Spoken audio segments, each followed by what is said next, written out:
Subscribe के button पर click करने के बाद बेल आइकन पर लाजमी क्लिक कीजिएगा ताकि आपको मेरी हर नई वीडियो का नोटिफिकेशन मिलता रहे। अस्सलाम वालेकुम। आज की वीडियो में हम ये समझेंगे कि लॉस और स्टॉप लॉस में क्या फ़र्क है, यानी कि लॉस क्या होता है और स्टॉप लॉस क्या होता है। इन दोनों के कंसेप्ट को हम बड़े अच्छे तरीके से समझेंगे और हम समझेंगे कि इनकी क्या इंपॉर्टेंस है। लॉस क्या है?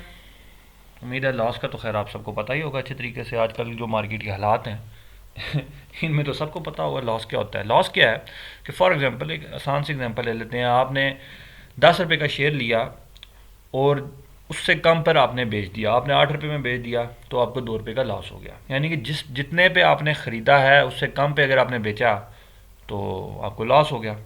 ये तो एक आम सा कंसेप्ट है, ये हर एक को पता है। अब आते हैं दूसरे कंसेप्ट पे जो कि है स्टॉप लॉस का, कि स्टॉप लॉस क्या होता है, इसको समझने की ज़रूरत है।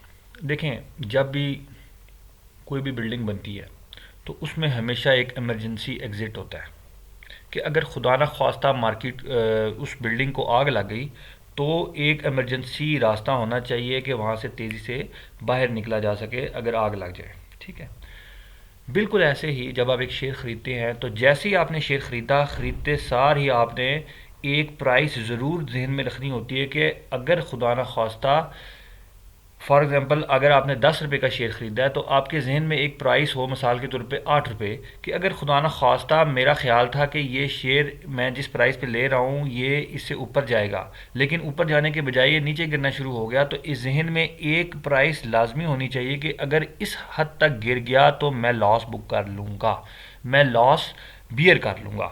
बिल्कुल ऐसे ही कि अगर किसी के कुछ चोटें होती हैं, कुछ ज़ख़म होते हैं, वो हील अप नहीं होते, तो अगर खुदा न ख्वास्ता किसी के पाँव में ऐसी कोई चोट आ गई है, ऐसा पाँव ख़राब हो गया कि डॉक्टर कहते हैं कि अगर आपने उस पाँव को ना काटा तो फिर आपको पूरी टांग काटनी पड़ेगी, तो पूरी टांग को बचाने के लिए आप क्या करते हैं, आप पाँव काट लेते हैं। बिल्कुल ऐसे ही अगर आपने एक एनालिसिस किया और आपने देखा कि यार मुझे एक शेयर को ख़रीद लेना चाहिए क्योंकि ये अच्छा मौका है, लेकिन जब आपने ख़रीद लिया और उसके साथ ही आपने ये जहन में लाजमी रख लिया कि मिसाल के तौर पे आपने एक शेयर जहन में रखा कि मैं 20 रुपये में इस वक्त आया हुआ है और ये बड़ा अच्छा मौका है इसको ख़रीदने का, लेकिन साथ ही आपने जहन में रखा अगर ये 15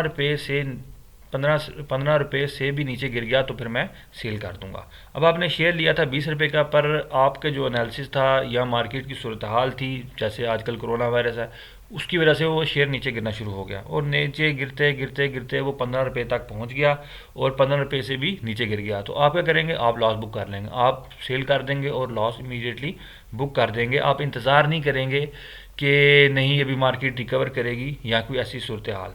तो इसको कहते हैं स्टॉप लॉस, यानी कि एक लिमिट आप मुतय्यन कर देते हैं कि इस हद तक मैं लॉस बियर करने को तैयार हूँ, इससे ज़्यादा अगर गिरा तो मैंने लॉस बियर नहीं करना, मैंने फ़ौरन लॉस को बुक कर देना है।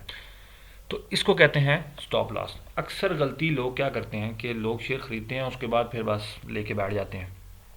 100 रुपये का शेयर लिया 50 रुपये में आ गया है, 50 रुपये का शेयर लिया 20 रुपये में आ गया है और लेके बैठे हुए हैं। और आप देखें कि फिर पूछा जाता है कि जी ब्रो मैंने शेयर लिया है, अब ये नीचे गिर गया, मैं क्या करूं। भाई अब क्या किया जा सकता है, अगर आपने स्टॉप लॉस लगाया नहीं है तो आप होल्ड रखें। अगर आपका 1 लाख रुपया लगा हुआ है और वो इस वक्त जो है वो 40,000 रह गया, तो अब फिर होल्ड ही किया जा सकता है और क्या किया जा सकता है। लॉस तो बुक उस वक्त करते हैं जब 1 लाख रुपए के आपने शेयर्स लिए, वो गिरते गिरते 80,000 के हो गए तो आपने लॉस बुक कर दिया। जब आपकी कीमत ही कोड़ियों पे रह गई तो उस वक्त फिर क्या करना है, उस वक्त फिर दुआ खैर ही की जा सकती है या फिर आप होल्ड कर लें। तो स्टॉप लॉस बड़ा इंपॉर्टेंट होता है, ये हमेशा लगाना चाहिए और हिम्मत रखनी चाहिए लॉस को बुक करने की। ये एक बड़ा इम्पॉर्टेंट कंसेप्ट है जो कि बदकिस्मती से बहुत सारे लोग जो हैं ख़ासतौर पे छोटे ट्रेडर्स अप्लाई नहीं करते। फॉरेक्स ट्रेडिंग में जो लोग फॉरेक्स ट्रेडिंग करते हैं उनको अच्छे तरीके से पता होगा कि स्टॉप लॉस तो बहुत इंपॉर्टेंट है। स्टॉप लॉस हमेशा लगाना होता है और हमेशा इस पर अमल हर सूरत में करना होता है। उम्मीद है आपको अच्छे तरीके से इस कंसेप्ट की समझ लग गई होगी और जो आजकल के हालात हैं, जिन लोगों को लॉस है उनको अच्छे तरीके से पता होगा, उनके जहन में ये आता भी होगा कि काश मैंने ये शेयर पहले सेल कर दिया होता तो मुझे इतना लॉस ना होता। तो हमेशा स्टॉप लॉस लाजमी लगाएं ताकि आपको लॉस जो है वो ना हो, क्योंकि अगर आपने स्टॉप लॉस लगाया होगा तो एक ट्रेड में लॉस हुआ है, अगली ट्रेड में आप लॉस को रिकवर कर लेंगे। लेकिन अगर आपने शेयर लिया हुआ है और स्टॉप लॉस नहीं लगाया और आपका 1 लाख रुपए की इन्वेस्टमेंट जो है 40,000 की हो गई है, तो उस 60,000 का जो लॉस हुआ उसको रिकवर करने में आपको बहुत अरसा लगेगा। ठीक है, बनिस्बत इसके कि 1 लाख रुपए की आपकी इन्वेस्टमेंट थी और आपने 80,000 में उसको लॉस बुक कर दिया और 80,000 पे आपके पास आ गया। 80,000 को 1 लाख बनाना ज़्यादा आसान है बनिस्बत इसके कि 40,000 को 1 लाख बनाया जाए। ठीक है, तो जितनी जल्दी आप अपना जितनी जो लोग स्टॉप लॉस लगाएंगे वो उतनी जल्दी अपना लॉस रिकवर कर लेंगे, और जो लोग स्टॉप लॉस नहीं लगाएंगे उनकी इन्वेस्टमेंट इतनी थोड़ी रह जाती है कि फिर उससे निकलना मुश्किल हो जाता है। एक एक साइकिल चलना शुरू हो जाता है, और वो साइकिल क्या होता है कि अब मेरा 1 लाख रुपया 40,000 रह गया और अब मैंने लॉस बुक कर दिया, तो अब मुझे ऐसा शेयर चाहिए जो एक दिन के अंदर, एक हफ्ते के अंदर सट्टे वाला शेयर चाहिए कि जो मेरे 40,000 को 80,000 कर दे, डबल कर दे, और उस चक्कर में ऊपर 40,000 भी बर्बाद हो जाता है। तो ये एक विशियस साइकिल होता है जो चलता है। इस साइकिल से निकलने की कोशिश करें और स्टॉप लॉस लाजमी लगाएं।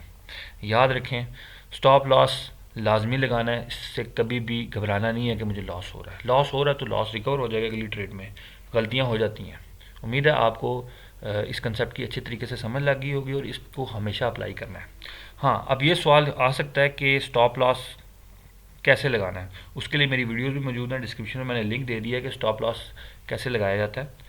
लेकिन फ़िलहाल इस वीडियो तक के लिए उम्मीद है आपको समझ लग गई होगी कि स्टॉप लॉस जो है वो होता क्या है। अगली वीडियो तक के लिए मेरी तरफ से खुदा हाफिज़, फ़ी अमान अल्लाह।